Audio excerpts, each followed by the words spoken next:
If you are trying to install Windows on a VirtualBox and you get this error, Windows cannot read the product key settings from the unattended answer file, keep watching and I'll show you how to fix it. First, let's power off the virtual machine. Now click on the settings. In the settings window, go to the System tab on the left, then click on the Motherboard tab. Make sure to uncheck the box next to the floppy. Now we're doing this because the floppy drive can sometimes interfere with how Windows read the setup files during installations. Click OK to save the changes. Now let's go back into the settings again.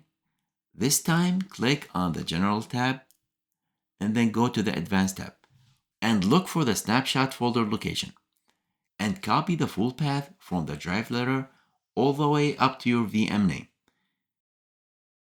Close the settings window. And now let's open File Explorer. Paste the path you just copied into the address bar and hit enter. And just make sure you're in the correct folder for the virtual machine. Open the folder and look for a file named unattended.image. Right-click on it and select delete. Once that's done, go back to your VirtualBox and start the Windows VM again. And now the installation should work just fine without any errors. Let me know in the comments if this worked for you, and if it did, please like the video and subscribe for more helpful tips like this. Thank you for watching.